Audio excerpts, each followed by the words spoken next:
На шумных улицах северного города Линдена сидела беременная попрошайка. Она проводила там часы напролет, оставаясь почти незамеченной прохожими. Однако одна женщина все же обратила внимание и протянула руку доброты. Никто тогда не подозревал, что их мимолетное взаимодействие станет началом невероятной цепи событий, которые полностью изменят жизнь обеих. Когда Марина вышла из супермаркета, ее взгляд сразу упал на женщину у стены. В руках у Марины была тяжелая сумка с продуктами, но она поставила ее на землю, чтобы рассмотреть попрошайку внимательнее. Люди проходили мимо, словно ее не существовало, и Марина не могла понять, почему. Обычно она тоже не заостряла внимание на бездомных, город был ими переполнен. Но тут все выглядело иначе. Попрошайка имела большой, округлившийся живот, и это добавляло всей картине особую грусть. Эта женщина сильно выделялась среди толпы, и Марина почувствовала, что не сможет пройти мимо, не сделав хоть что-то. Она подошла к ней. Нищенка сидела неподвижно, взгляд ее был пустым и усталым. Рядом стояла банка для монет, совершенно пустая. Марина достала кошелек и положила туда немного денег. Она была уверена, что на этом их общение закончится. Но именно этот маленький жест сострадания стал первым шагом в череде неожиданных событий. Когда Марина отошла на несколько метров, она услышала, как ее окликнули. Это была та бездомная женщина. Марина обернулась. В ее глазах было что-то тревожное, словно она хотела сказать больше, чем просто «спасибо». Но Марина посмотрела на часы и поняла, что спешит. До отправления ее электрички оставалось меньше получаса.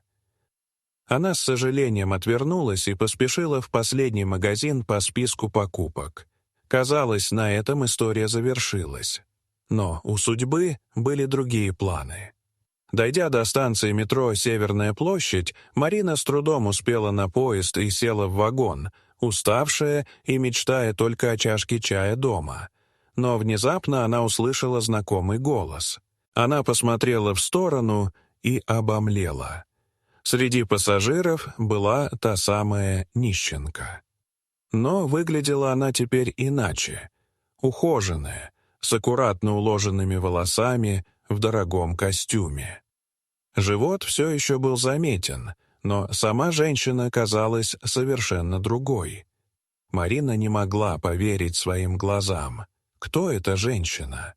Почему раньше она сидела в лохмотьях, а теперь словно деловая дама? На следующей станции женщина в костюме вышла, и хотя у Марины оставалось еще 2 остановки, она инстинктивно поднялась и пошла за ней. На платформе таинственная женщина явно кого-то ждала. Вскоре появился мужчина, тоже в костюме. Они переговаривались тихо и напряженно, то и дело оглядываясь по сторонам. Марина спряталась за колонной, чтобы ее не заметили. Но внезапно поезд, прибывший на станцию, вынес на платформу толпу людей, и в этой суматохе пара исчезла. Разочарованная, Марина решила вернуться домой пешком. Поднимаясь по лестнице, она почувствовала на плече руку. Обернувшись, она увидела ее, ту самую женщину в костюме. Марина выронила сумки, продукты рассыпались по ступеням. «Ты следила за мной?» — спросила незнакомка, глядя прямо ей в глаза. Марина растерялась, начала оправдываться. Но в этот момент из-за припаркованной машины вышел мужчина, которого она видела раньше. Теперь она оказалась между ними. Женщина в костюме попросила Марину успокоиться и объяснила. Все, что та видела, — это лишь прикрытие. На самом деле ее зовут Елена, и она работает в отделе по борьбе с организованной преступностью. Ее прикрытие — роль бездомной беременной, что позволяло незаметно наблюдать за аптекой неподалеку. С виду — семейный бизнес, а на деле — крупный центр нелегальной наркоторговли. «Мы давно охотимся на эту сеть», — сказала Елена. «Но доказательств всегда не хватало. Аптека никогда не рискнула бы продать наркотики беременной женщине, а потому мне пришлось искать иной путь». И тогда она призналась. Именно поэтому они обратили внимание на Марину. Они заметили ее доброту и решили, что она сможет помочь. Все, что требовалось, зайти в аптеку и произнести кодовое слово, чтобы получить поддельное лекарство. На скрытую камеру все будет записано, и это станет тем доказательством, которого не хватало полиции. Марина сначала отказалась. Ей казалось, что это слишком опасно. Но Елена убедила ее, что полиция будет рядом, и ни одна волосинка с ее головы не упадет. В итоге Марина согласилась. В полицейском фургоне ей выдали блузку с камерой, и она направилась в аптеку. Клиентов уже почти не было. Она подошла к стойке, произнесла кодовое слово, и сотрудник внимательно посмотрел на нее.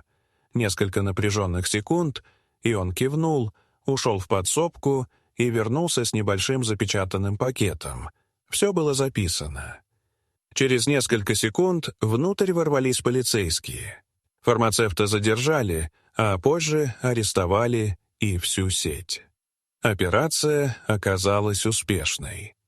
На следующий день Марина получила письмо с приглашением в отделение полиции Линдена. Она пришла и была потрясена.